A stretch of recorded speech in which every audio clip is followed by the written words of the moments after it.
find yourself feeling like an imposter in your own life? Are you a person who, in the workplace, you take on excessive responsibilities or feel the need to prove yourself to another? When you're at home at night or in the morning and you're getting up and you're getting dressed, do you look in the mirror or find it difficult to look in the mirror without criticizing your own body?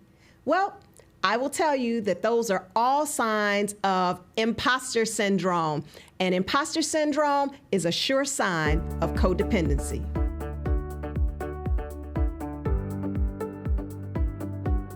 Hi, I'm Tracey Knight, and I'm your codependency coach. And in today's episode, I want to talk about a subject that is near and dear to my heart, and that is imposter syndrome, which is a form of codependency or a way that codependency shows up in our life. I want to talk a little bit in this episode about how it has personally shown up in my own life. I didn't really understand this topic of being an imposter. That's a new term, I think. It's fairly new in society. But many years ago, I was struggling with this. I mean, it wreaked every part of my life. Let me explain a little bit. So when I was growing up, my dad would always say to me, "I don't want any fat daughters." Well, me wanting to please my dad and believing that he always has what is best for me in mind, and he does, I took that on as I needed to make sure that I was always small, petite, well put together, and I would critique and judge myself based on what I thought would not only would be approved of by him, but also would be approved of by men and society. So that looked like an obsession with my weight. Now, some might say that my dad was being cruel, but I don't think so. I think my dad wanted to make sure that I would not be alone. He grew up in the era of Twiggy, where being tiny and small was a cultural norm. And that's what I want to drive home to you, is that imposter syndrome, i.e. codependency, comes out of a need to try to fit in with society. And your parents love you. They want you to be able to fit in society. So he was giving me advice and counsel based on what he thought would help me to fit into society. Another way that this showed up for me personally was when I was working in various organizations. I have an alpha female personality. And my mother said I came out like this, even in the maternity ward, that I was the loudest person, the loudest baby in there, right? And when I wanted something, you could tell it from my cry because it would alert the entire nursery. Well, that's cute and everything, but as time goes on, sometimes I was getting feedback like my personality was too strong, it was too dominant, maybe I should tone it down some. I'm a person who loves fashion and style. Sometimes I would get feedback like, you don't want to be too flashy because you don't want to upstage other people. Well, all of these messages were sitting and ruminating inside of me and left the question, am I good enough? Is who I am going to be acceptable? Will people approve of me? Or should I try to put on one mask when I'm in one environment and another mask when I'm in another environment? That always puts a person in a quandary. So imposter syndrome is what I began to struggle with. And I know that it's what so many other people struggle with, men and women alike. So some of the signs and symptoms of imposter syndrome include things like feeling like you need to work excessively to prove yourself, because maybe it's not body image. That same scenario is applicable to, I need to prove that I'm the smartest. I need to prove that I'm the prettiest. I need to prove that I have the skills, that I'm competent. So anytime we are trying to prove and demonstrate to anyone outside of ourselves that we're enough, that's where imposter syndrome begins to creep in.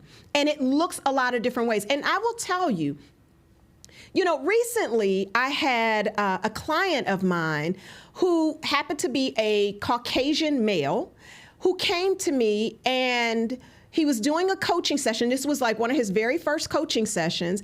And he was telling me how much he was struggling to get up every day and really show up at work. Well, come to find out, he had made some mistakes early in his career, and he allowed other people to judge whether or not he was competent. He's very competent in the skills that he has, in the areas of expertise, in his purpose. But there's some other things that they weren't big strengths for him. But he allowed himself to be judged and critiqued based on a standard, a social norm, and that has been sitting with him for 20 years. And this man, a white male, is struggling with imposter syndrome. I was so thrown off because a lot of times we think it's people who have been disenfranchised in some way that are struggling with imposter syndrome, and it's not. We all have our burdens to bear. So for anyone who is feeling like they have to measure their self-esteem, their self-worth, and their confidence to be able to show up powerfully and authentic as themselves, that is a sign of codependency and a sign of imposter syndrome. Now, some of the consequences that go with this: low self-esteem. Low self-esteem is always going to be connected to imposter syndrome. Feeling like you have to be one person in one environment and one person in another. And I advise my clients, if you're switching, you're code switching, codependency. Codependency. And the consequence of that code switching is at some point you develop somewhat of a sort of a schizophrenic context within your own self. You don't know who you are at any given time. The point is you can't relax because you're not being yourself. So that is a huge consequence, because anytime that you can't show up as your authentic self, that is going to impact your character. That means you're going to feel like you can't fully express yourself, like your voice is not welcomed in a space.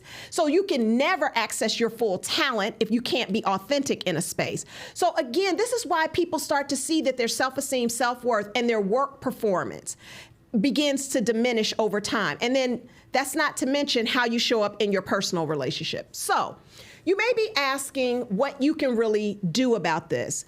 We are never stuck. We are never stuck. You have to begin to watch out for those little hidden signs of when you are shrinking or stifling your voice, where you feel like you have to code switch. That's a sure sign that imposter syndrome is showing up. So you want to watch out for this constant need to strive for perfection. Perfection is directly correlated with imposter syndrome. And so whenever those things are showing up, what you want to do is stop, pause for just a moment, and ask yourself, is it worth trading off who you are in order to please someone else? That's the truth. Because over time, you're never going to be happy with yourself trying to be what other people think that you should be. So, we're not lost.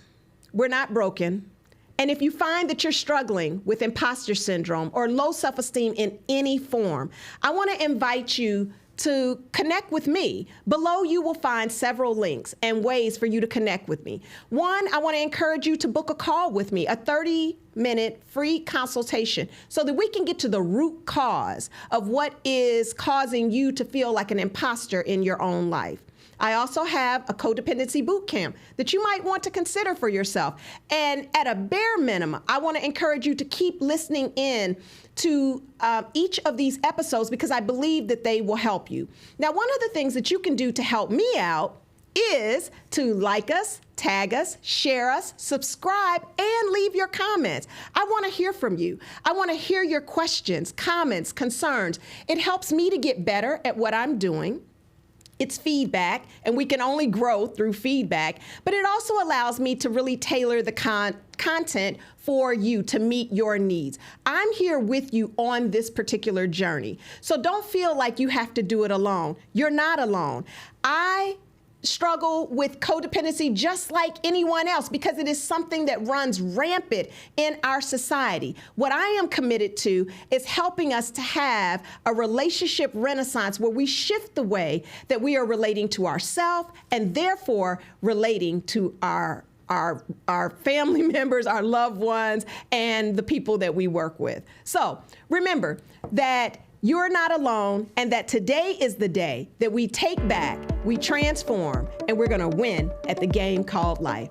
I'm Coach Tracey Knight, and I look forward to talking with you on the next episode.